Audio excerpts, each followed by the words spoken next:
watching for you, but you snuck up on me. Nice to meet you, Will. Yeah, nice to meet you, mate. My name is Biniam. Well, before we get too far into our ride together, two things. Actually, three things. I didn't realize they closed this off here now. Yeah, they're Wow, they're gonna demolishing it. They're still going ahead with that, eh? Yeah. Man, because I heard. Yeah, okay. All right, so change of foot. Okay, that's one thing. Two things. Domestic or international? International. Awesome. With USA, but with which airline? WestJet. Awesome, thank you. And then three. Just a heads up.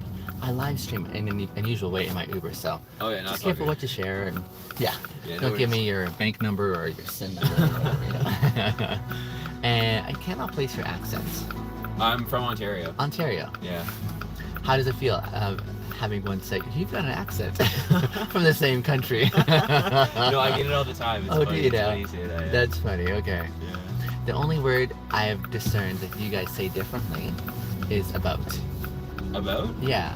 Okay. I've heard like Ontarians. The way I've heard some Ontarians say it is a boot.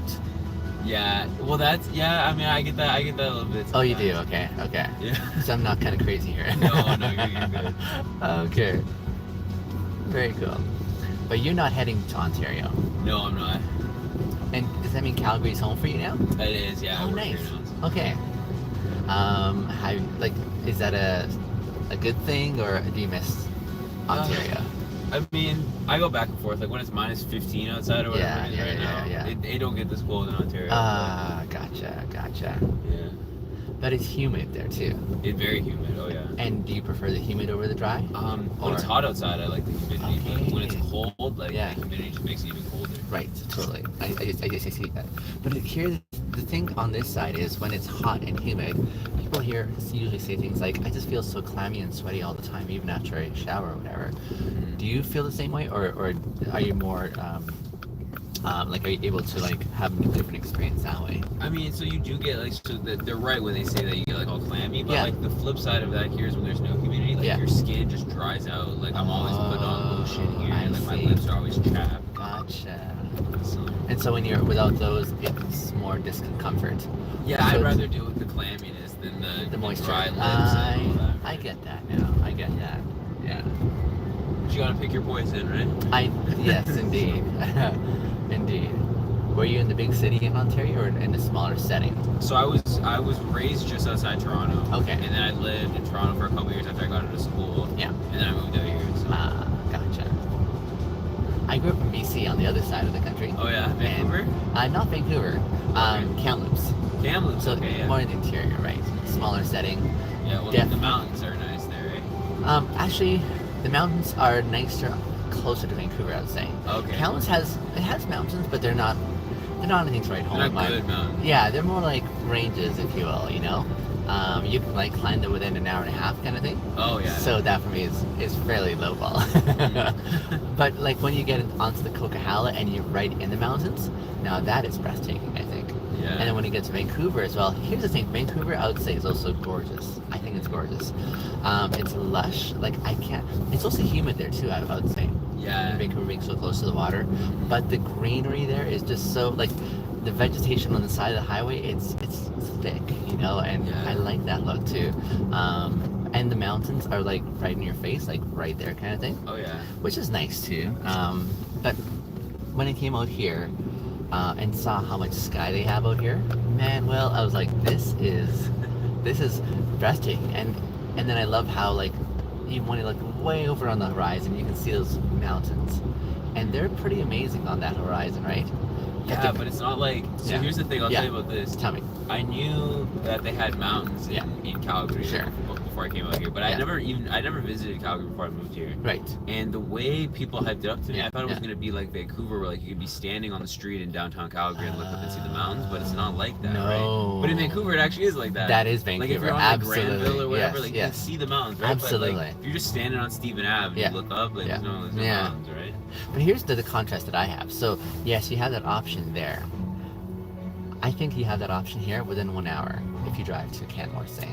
Yeah. So it's almost like I get both worlds, where I can see the beautiful horizon way off and it looks pretty epic with those mountains, and then if I want, like within an hour, I could be right in those mountains, like within an hour drive. Yeah. And I'm all of a sudden, so I like that I can infringe my personal space on demand.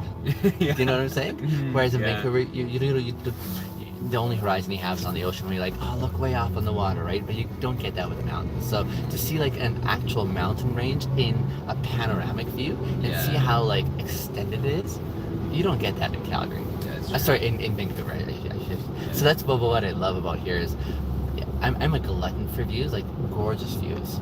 And right now, like I live in the Beltline, so just on the other side of you, of downtown. And for my place, like it's just beautiful. This panoramic splay of like the whole downtown core and the city skyline. I think gorgeous, right? One day, I want to get like a place where I can not only get that for the city skyline, but in the background, because I'm high enough, I can also see the mountains. Yeah. Or if you move kind of like in those new suburbs out west, and you got like the patio that like kind of looks out. Ah, that is gorgeous. Like way up in Tuscany and Rocky Ridge area. Yeah. Holy crap! They Springbank even like on the way out to Cochrane. Yeah. I love that drive, bro. Like I would be happy with that view. I really would. Oh yeah. Yeah. I think a lot of people work their whole lives to get that. You know what I often wonder though is as I drive by those beautiful homes, those like lovely, generous lots. I mean, that's a premium real estate there. I often wonder though, like, what the cost was to get to that place, and if they're able to enjoy it. Yeah. Or, well, I'm sure it's not easy. I'm sure it isn't. Maybe they just have a really successful, opportunities in life. Maybe Yeah. I would be really happy to hear that they are able to like milk it for all it's worth. You know, where they wake up and just take that in, right? That would make me happy. Yeah. I'd be more sad if they bought it but they never actually see it. You know, because they're more affected by the stress and the. Yeah, you're just too busy like doing whatever it is. Exactly. Yeah. Well, that's the paradox, right? It's like you work so hard, right, to get all this money, but then you can't enjoy it because you're working so hard. It seems like that in most of the stories that we hear, but when I hear the alternate story, then here's the thing. I would be so inspired if I met an individual who is in this economic space where they have been well accomplished and they're able to enjoy these beautiful things in life, but if they were able to do this all with their conscience intact. Yeah. Meaning like in the course of getting to this place economically, they didn't have to cut corners at the expense of others. That would be really inspiring to hear. I'd be like, I'm so thrilled, and I wanted to understand, how you put things in order in life in such a way that you'll get to this point, because that seems to be more of a rare story. Yeah, well, I mean, I'm sure it exists, but yeah, no, you're right. It's definitely harder to get to that point. But Yeah. So you've basically left your home, like your sense of home and upbringing and growing up, for a different setting here. Yeah. Does back home still feel like home for you, or has that transitioned to here because of life you've made here? I mean, I've been out here for a few years now. Yeah. So it feels like home in the sense of like, I got my friends here, I know where everything is, Yeah. like, I know the roads and all that stuff. Yeah. But my family's all back in Ontario. Sure. So, you think about, like, what does it mean to be home, right? That's the question, yeah. So, like, in terms of, like, my family, like, I Yeah. still live at home in Toronto, but Yeah. when I go back, it's weird because, like, things have changed, Yeah. right? So, they got new apartment buildings up Yep. or whatever, Yep. right? And I walk around and, like, everything feels familiar, but it's not the same as how I remember it. I hear you. So, I don't know. I feel that same feeling when I walk, say, back in my high school. It's been decades since I've been to that high school, but that place felt so familiar once upon a time in the way that I'm like, I own this space. Like, this is my turf, right? Yeah. Whereas now walking through, I can see my picture on the wall, but I feel displaced now. This is It's not for you anymore. It's for the new Exactly. generation. And in the same way, well, if I were to walk back in my hometown, seeing like the home that I grew up in, and knowing that I don't have access anymore in the way I did once upon a time, it's Yeah. really an interesting feeling. It's almost like, again, something's been displaced and I've moved on, and it won't ever be this the way it was when I was last here, I mean, even I've changed as a person, and I think that's one of the things I forgot as I grew up.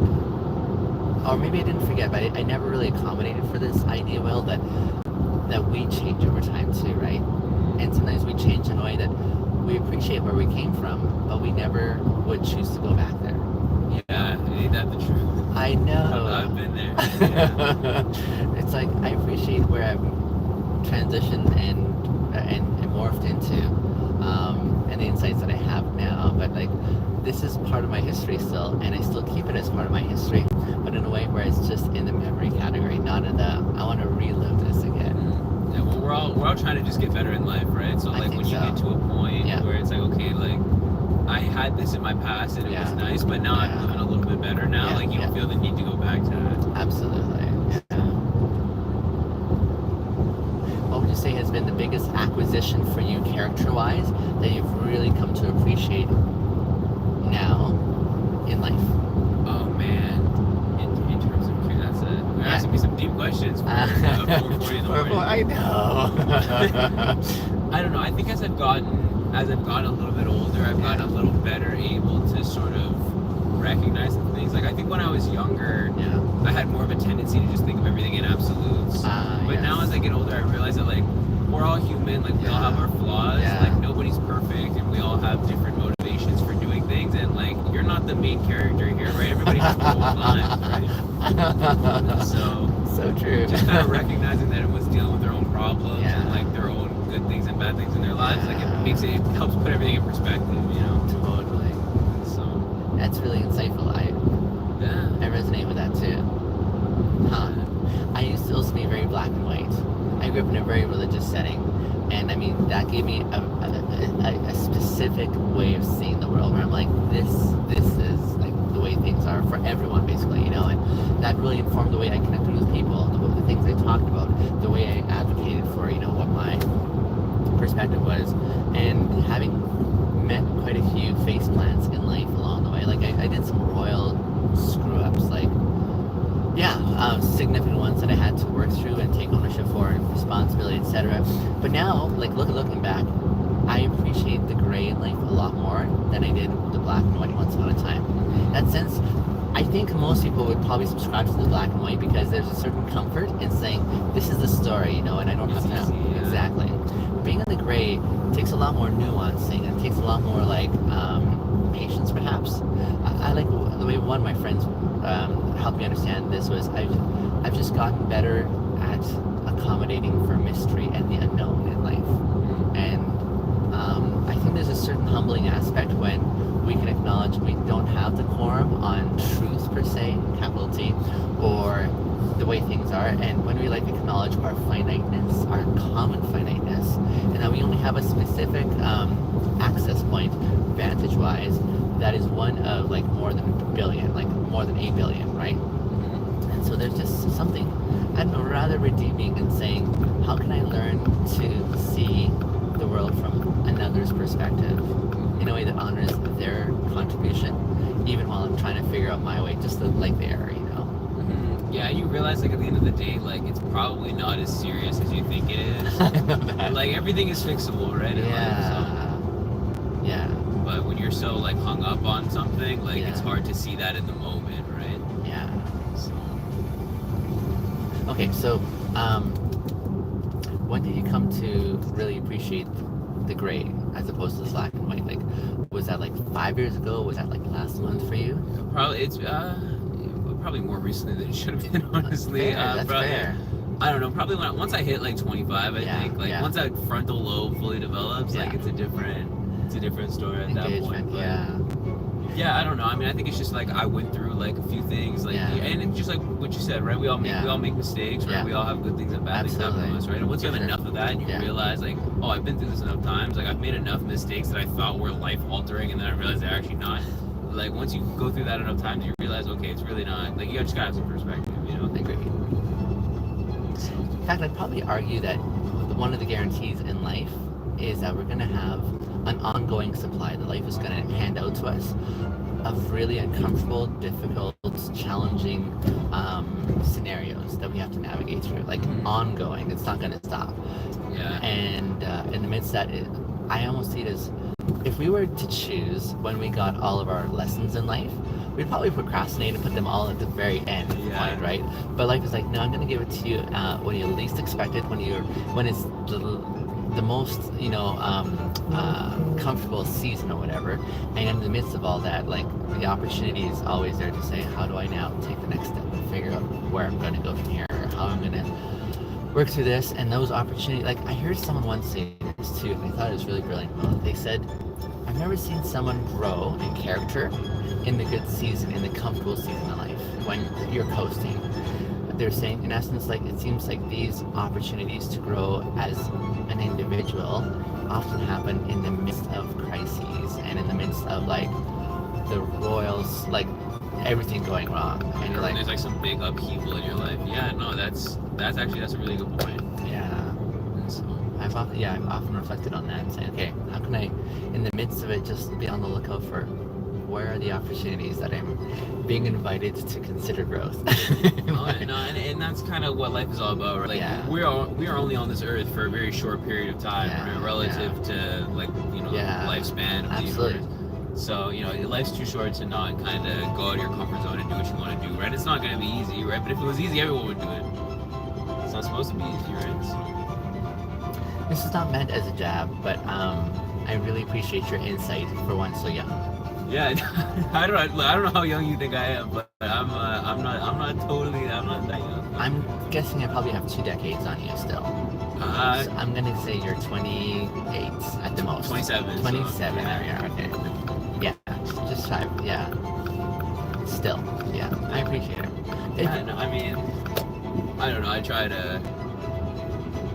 I think it's just nice to have perspective, So easier said than done sometimes. But. And I think it definitely informs the way that we take up space in the world and how we move through the world, right? Like the choices that we make, the alliances we forge, and all the things that really speak to like how we're contributing in this world. Mm-hmm. So no, and again, it's stereotypically, I don't think most would expect that insightfulness from men who are in their young season, right? It's more like, there's a low bar there, it seems to me, in general. So when I come across one who's like not there, I'm like, I want to acknowledge that. Yeah, no, thanks, man. I appreciate that. You're welcome. I speak as if I'm one sage who's like white and beard. No, I'm not. I'm a kindred spirit that it says I see it and I like it. No, that's fair. Mm-hmm. To answer my own question, if I were to answer it, I'd probably say the one thing that has become really premium and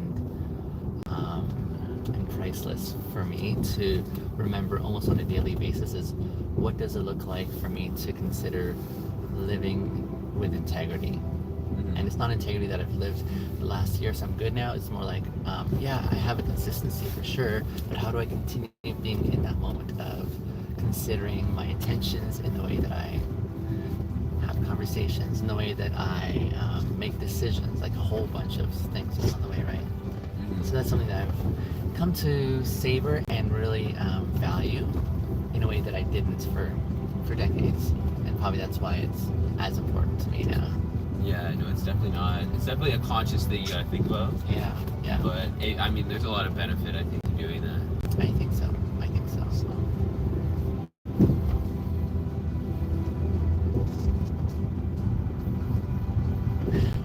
I was just thinking about what I'm grateful for in this moment. I'm grateful for this conversation.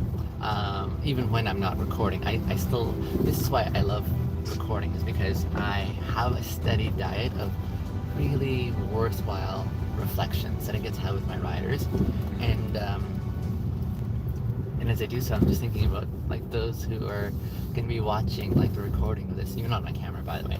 Yeah, no, it's okay. But just those who are going to listen into the conversation, maybe like months from now, maybe even years from now, and they'll be like, oh crap, this is what I needed to hear. And so it's really, I don't know, there's a life-giving component there that, I'm grateful for that too. So thanks for being part of that as well. Yeah, no problem, man. Happy to, it's not what I was expecting on my Friday morning, but happy to pitch in, right? So I value that too. Let me bring you right by the door here so you don't have to walk too much in the cold here.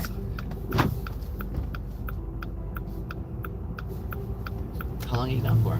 A few days. I come back like Tuesday. Nice. Get out of this cold for a little bit. Oh, that's a nice option, isn't it? Oh, yeah. Nice to meet you, brother. Yeah. Good to see you, mate. Good luck with the live stream and everything. I appreciate that. Yeah. Happy travels. Take care. Till next time.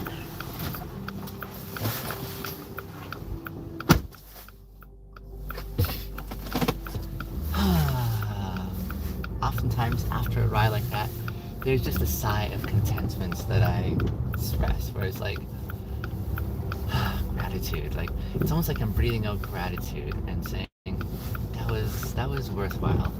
I hope if you're watching the recording of this, but even for those who are on the live stream currently right now, thank you for sitting through and joining me on that engagement with Will.